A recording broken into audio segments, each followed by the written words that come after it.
Punchline, Laurence Ferrari sur Europe 1.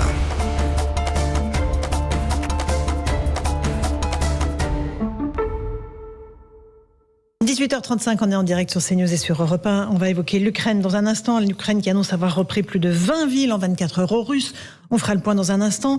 Mais d'abord, la sécurité, qui est l'un des grands thèmes de préoccupation des Français, comme le pouvoir d'achat en cette rentrée décidément anxiogène. On va regarder ce qui se passe à Bordeaux, où les dealers de drogue pourrissent la vie du centre-ville. Les commerçants ont décidé de lancer l'alerte. Explication de Jérôme Rampenou. Le quartier Saint-Paul est au cœur du centre historique de Bordeaux.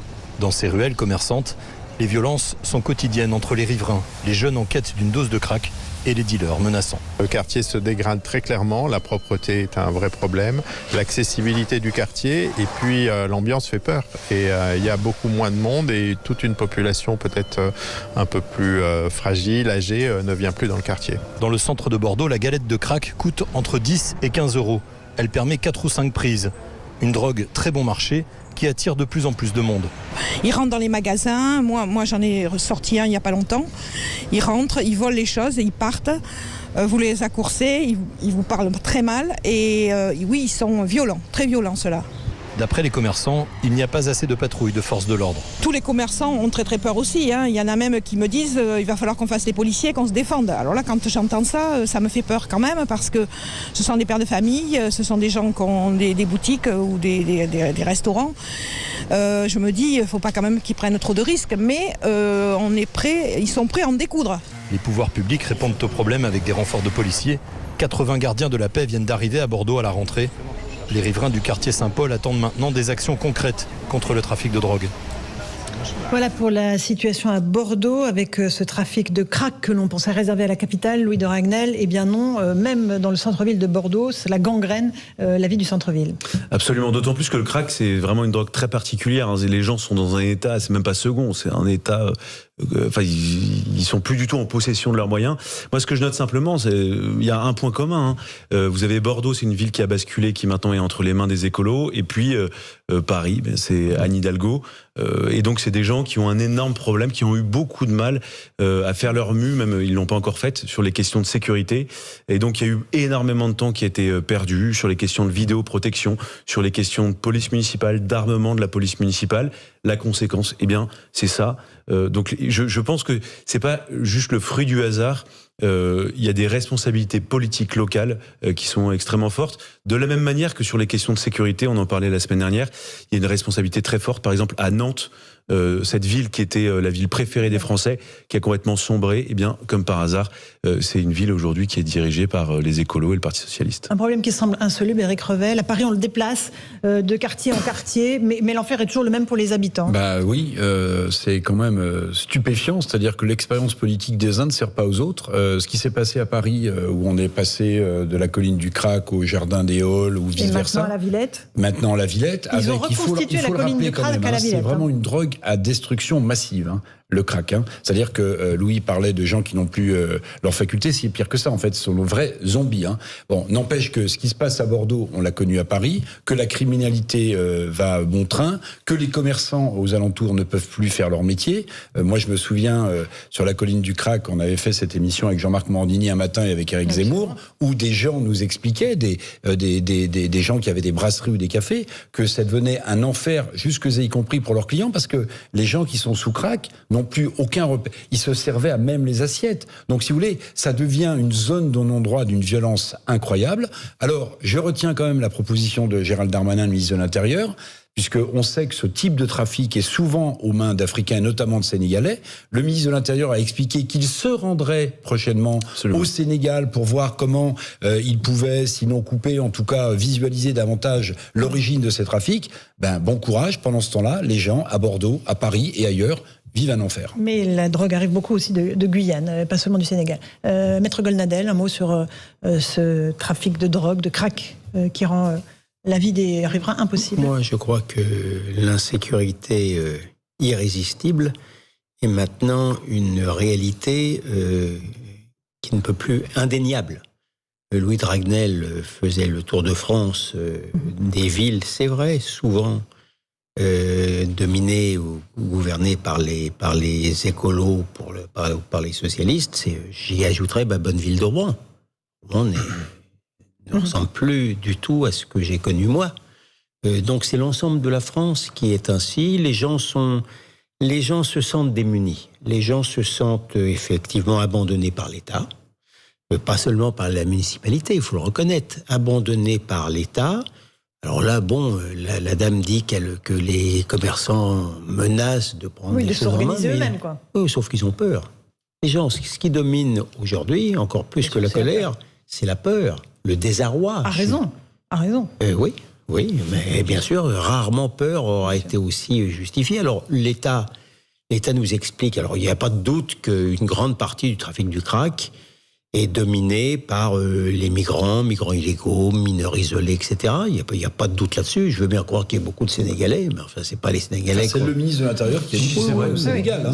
Oui, d'accord. Non, mais vous savez, il y a des filières. Si, vous avez raison. C'est ce qu'il a dit. C'est ça. Mais je veux bien croire. C'est pas pour. Mais ce que je veux dire, moi, je constate simplement que le dernier voyage du président de la République en Algérie est assez désespérant. En dehors de cette commission d'historiens qui était créée, finalement, on a appris que la politique des visas, on serait, paraît-il, il nous avait annoncé qu'on serait économe maintenant des visas à l'Algérie, que si jamais l'Algérie... Pas du tout. Finalement, on est reparti comme en 40, si j'ose dire. Donc, tant qu'on aura cette politique immigrationniste-là, on ne s'en sortira pas. J'observe que dans certains pays, pourtant très policés, très civilisés, très pacifiques, comme la Suède, compte tenu de la situation migratoire, eh bien, on a changé de politique. Ça arrivera peut-être en France, allez savoir. En tout cas, on va écouter. Vous voulez rajouter quelque chose, Éric Revel, non, sur le dossier des trafics de stupéfiants ? Si, simplement quand même. Moi, je suis quand même, comme plein de gens, quand on voit ça, effaré. C'est-à-dire qu'il y a plein de villes, d'endroits qui sont en train de basculer quand même dans cette violence et ces trafics au quotidien. Et là, on ne parle pas de cités reclus dans des quartiers déshérités où la paupérisation est importante. Non, on parle de places à Bordeaux, on parle de Nantes, on parle de villes qui étaient des villes phares et qui basculent et dans cette violence et dans ces trafics. Et franchement, bien sûr, des effectifs supplémentaires, mais pourquoi faire ? Quel est le résultat ? Avec des policiers qui sont pris pour cible en permanence sur le terrain, que ce soit à travers les refus d'obtempérer ou les agressions en tout genre. Jean-Luc Mélenchon était à la fête de l'Humanité ce week-end. Il a tenu des propos sur les flics factieux. Il évoquait les refus d'obtempérer et le fait que des policiers aient ouvert le feu à 2 reprises la semaine dernière. On va écouter les propos du leader de la France Insoumise. J'en profite pour le dire même à ceux que ça dérange, que quand je vois qu'on tue une gamine de 21 ans parce qu'elle est à côté d'un type qui ne veut pas s'arrêter, moi ce qui m'émeut, c'est cette malheureuse qui est morte. Sa pauvre mère qui l'a attendue à la maison pour rien. Je ne suis pas d'accord et rien ne me fera taire sur ce sujet et certainement pas des flics factieux. Maître Gonadel, ça entretient un climat de haine contre les policiers. Quand vous avez un leader politique qui explique que la police tue, ça encourage effectivement la haine du policier français. Mais ce qui est terrible dans cette histoire-là, c'est que M. Mélenchon puisse effectivement regretter qu'une femme dont je ne connais rien a été tuée parce qu'elle a été à bord d'un multirécidiviste qui menaçait la vie des policiers. À la limite, ça peut se concevoir. Et je rappelle que la famille de cette jeune fille a porté plainte contre le chauffard. Voilà, mais très bien. Mais ce faisant... C'est pas contre les policiers, c'est ça que vous voulez dire ? Pas contre les policiers, oui, bien sûr. Mais ce qui est terrible, c'est cette compassion à sens unique. Moi, je n'ai pas vu, pas un seul, mais qu'on me le montre, je demande que ça, moi. Un seul tweet, un seul message de M. Mélenchon ou de ses lieutenants pour une seule fois, honorer la mémoire, plaindre les familles de Français qui ont été tués par des étrangers, comme c'est arrivé chaque jour que le Dieu ou diable a fait cet été. Ça n'existe pas. Ils sont complètement imperméables à cette douleur française-là. Et là, il n'y a pas de spéculation intellectuelle à faire. C'était des innocents qui ont été tués. Mais ça, c'est malheureusement, une grande partie, une partie de la clientèle électorale de M. Mélenchon fait partie des gens qui détestent la police et qui, des fois, se conduisent comme des voyous. Flic factieux, dit Jean-Luc Mélenchon, Louis de Ragnel. Le choix des mots est toujours fait à dessein par Jean-Luc Mélenchon. En fait, moi, ce qui me gêne, c'est que je ne sais même pas si, au fond de lui, il est sincère. Parce qu'il sait que la police est là pour protéger les Français. Et je pense qu'il aurait pu terminer sa phrase. La police tue parce qu'elle n'a pas d'autre choix, ou pour se protéger, ou alors pour protéger des Français quand elle n'a plus aucun autre recours. Il faut simplement... Je sais qu'on rabâche un peu on rappelle peut-être parfois trop souvent les chiffres, mais sur les refus d'obtempérer, c'est quand même 1 toutes les 20 minutes, 26 000 par an. Il n'y a eu que 157 tirs par arme à feu de la part de la police sur 26 000. Donc c'est quasiment rien, c'est epsilon. Donc l'argumentation de Jean-Luc Mélenchon consiste à laisser entendre que les policiers tirent comme ça, de manière totalement désinhibée, alors que c'est tout le contraire.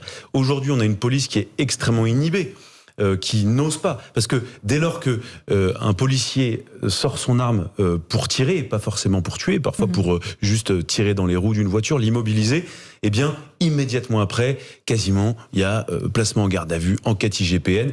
Et donc, les policiers font très attention. Souvenez-vous, je vous donne juste quelque chose qui avait frappé beaucoup de gens aussi. Pendant la crise des Gilets jaunes, il y avait eu toutes les polémiques sur les lanceurs de balles de défense, mais il y a très très peu de policiers, alors qu'ils étaient très souvent en situation de pouvoir sortir leur arme, très peu de policiers qui ont sorti leur arme pour essayer de se défendre ou de s'extraire d'une situation impossible. Un petit mot, Maître Golnadel. Oui, sur le mot factieux, Monsieur Mélenchon est tout sauf un crétin. En réalité, ce que souhaite M. Mélenchon, quand même, malgré tout, parce qu'il a échoué. Il a échoué aux élections, assez lamentablement d'ailleurs. Il n'était même pas au 2e tour. Il peut nous raconter ce qu'il veut. C'est le grand soir. Il attend octobre, il attend novembre, il attend décembre. Et dans ce cadre-là, dépeindre le policier français qui fait partie des forces de l'ordre, qui sera obligé, évidemment, de contrôler les manifestations.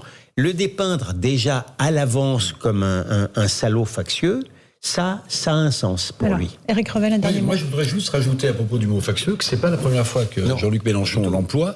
Et en fait, quand vous regardez le rapport que la gauche a avec les mots, c'est très important. C'est la théorie de l'ensemencement culturel de Gramsci, en fait. C'est-à-dire que vous mettez des mots dans le discours ambiant, vous les répétez, vous les rabâchez, et ensuite, ces mots deviennent des repères pour écouler une stratégie politique. C'est ce qu'on appelle l'ensemencement. Gramsci a théorisé ça. Et juste sur le mot de Zemmour, Laurence Ferrari, francocide, je pense qu'on est dans la même démarche. Meurtre de Français par des étrangers. Oui, mais on est dans la même démarche. C'est-à-dire que je pense, et d'ailleurs celle qui théorise très bien ça à côté d'Éric Zemmour, c'est Marion Maréchal, sur l'ensemencement culturel avant le grand saut politique. Et je pense que ce mot qui a été lancé lors de ces universités, même s'il correspond pour certains à une réalité, en réalité, je pense que c'est une façon de mettre un terme, comme on a mis fémicide, dans le débat politique pour essayer ensuite d'avoir une stratégie politique.